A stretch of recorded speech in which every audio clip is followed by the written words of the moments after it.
berpikirlah secara jernih bahwa negara kalian lagi terancam. Kenapa saya menyatakan begitu?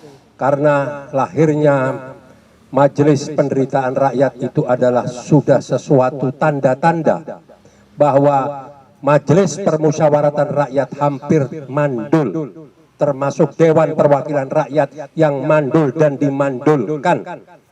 Mereka tadinya kiri, nggak punya apa-apa. Setelah mereka pegang jabatan sebagai parlemen, mereka gagah perkasa dengan jas dan pakaian yang mewah, mobil mewah.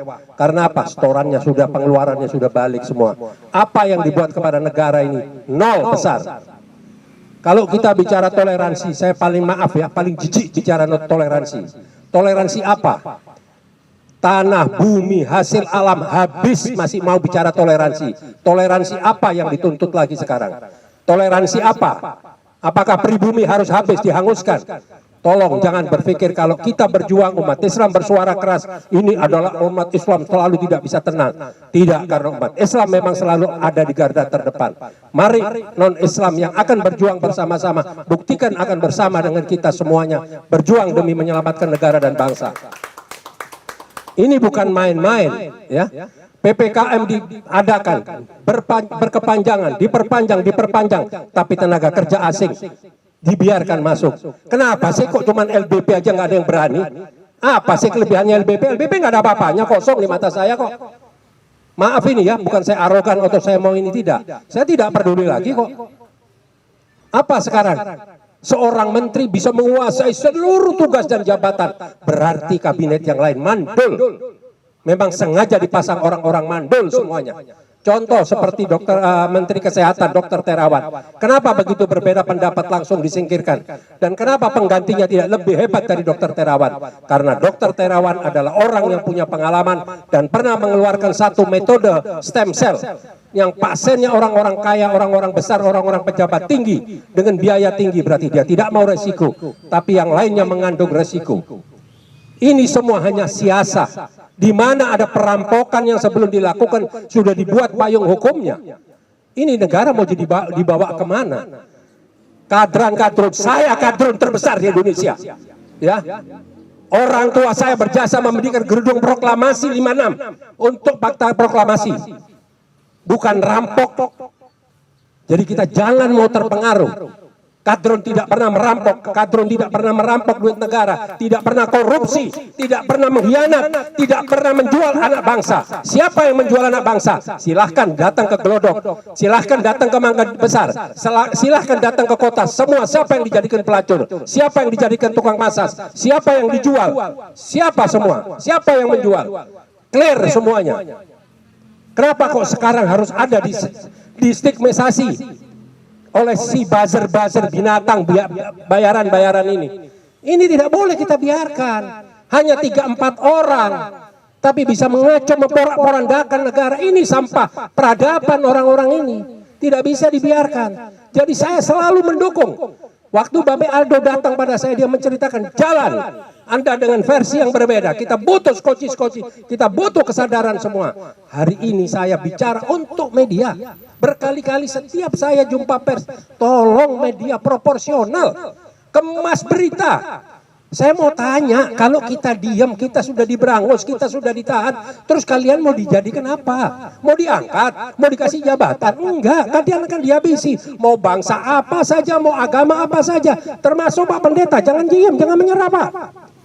Ini ada satu suku yang memang ingin menyingkirkan Indonesia. Setelah diambil hartanya, setelah dijadikan konsumen, setelah diperas seluruh hartanya, sekarang mau disingkirkan, mau dimarginalkan.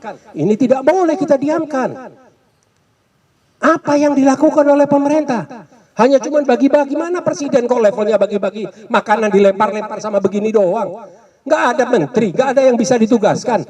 Nggak usah bilang, buat sistem. Dari mulai, kalau nggak salah nanti mungkin Bang Ehsan lebih detail secara angka. Dari mulai 70 triliun menjadi 400 triliun. Tapi yang dialokasikan untuk COVID-nya adalah 70 triliun. Naik jadi 800 triliun atau 700 triliun. Kemana itu duit semua? Kemana duit? Kalau bapak-bapak media ini saya kasih tolong ya, saya pernah jadi bendahara di Majelis Ulama Indonesia yang bekerja sama dengan BNPB. Silahkan, buru-buru jangan nunggu, Senin pagi datangi BNPB. Lihat di parkiran, nggak ada mobil yang ini. Semua mobil mewah, semua supplier yang ada di sana. Jadi kita dijadikan objek. Setelah itu kita dijadikan objek penjualan PCR, antigen. Setelah itu kita dijadikan objek untuk vaksin. Kemarin di TV One saya mendengar pakar, ada 2 dokter berdiskusi bahwa vaksin ini hanya cuma bertahan 1,5 bulan.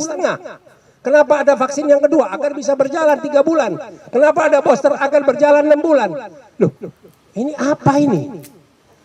Ya memang orang nggak mampu gitu loh. Dari kota kecil, saya bukan mengerdilkan kota Solo, tidak. Belum siap. Dibawalah ke kota Jakarta. Siapa yang bertanggung jawab? Siapa yang bawa? Sudah transparan di TV dikelihatkan. LBP dan Prabowo. Dan Hasyim yang membawa.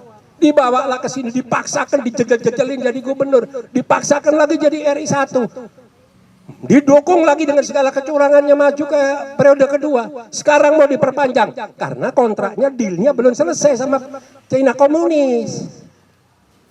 Jadi mau diselesaikan sampai tuntas, diserahkan terimanya. Ngurusin vaksin nggak becus, ngurusin ekonomi nggak becus, infrastruktur berantakan, mau mindahin ibu kota. Kenapa nggak mindahin negara aja sekalian? Duit dari mana? Ilmu dari mana? Anggaran dari mana? Apa kepentingannya? Apakah sudah membuat studi? Apakah sudah dinyatakan bahwa ibu kota tidak layak? Apakah tidak ada tiang-tiang penyangga yang bisa dipergunakan? Ini mau kemana ini negara ini, mau dibawa kemana? Kenapa harus semua diam? Kenapa harus semua takut? Takut kalau yang ditangkap 4, 5 seperti Babe Hakel bilang tadi. Ya kan 4 tahun. Coba yang turun semua. Jangan nunggu dari HPI, jangan nunggu dari GNPF, jangan nunggu dari PA 212. Semua turun. Suarakan kepada negara.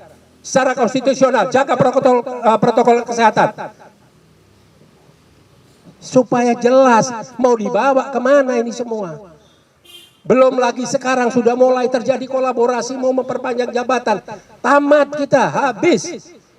Ini yang menjadi satu perhatian. Tolong Babe Aldo suarakan nanti melalui Majelis Penderitaan Rakyat, di atas Majelis Pemusyawaratan Rakyat karya Anda. Kita akan dukung. Tidak usah pakai takut. Mereka tidak ada manfaatnya semua. Berapa kali saya berkunjung ke DPR. 1 masalah HIP, 2 masalah Omnibus Law. Tidak sekalipun pimpinan DPR mau menemui kita. Kenapa tidak mau menemui kita? Karena kelompok Habib Rizik? Tidak. Saya yang kedua dan yang ketiga bersama Majelis Ulama Indonesia, dengan beberapa ulama, dengan tokoh-tokoh, tidak juga ditemuin wakil. Apa? Kenapa alasannya? Tidak mau atau nggak mampu? Memang nggak mampu. Nah kalau nggak mampu kenapa dijadikan ketua? Ini bukan bagi-bagi jatah. Ini bukan punya Bung Karno negara ini. Negara ini bukan punya PDI. Gitu loh. Negara ini punya rakyat semua, PDI ada di dalamnya. Bung Karno sebagai founding father kita. Apa sekarang? Lahirnya Pancasila saja sudah mau dimanipulasi. Sudah jelas ada visi dan misi di organisasi partainya. Nanti sedikit-sedikit disalahkan, sedikit-sedikit di stigma jelek. Gubernur dihabisin. Pokok tidak boleh, dari selain mereka tidak boleh hidup. Ingat, bukan karena Anies. Besok nongol Ihsanuddin Nursi-pun mau diangkat, dihabisin. Karena apa? Harus mereka. Karena mereka punya agenda besar. Formula One diributin, tapi yang namanya korupsi bansos yang langsung dengan hajat rakyat dikorupsi. Apa sampai sekarang? Bagaimana Harun Masihu? Bagaimana yang kaitannya sama Hasto?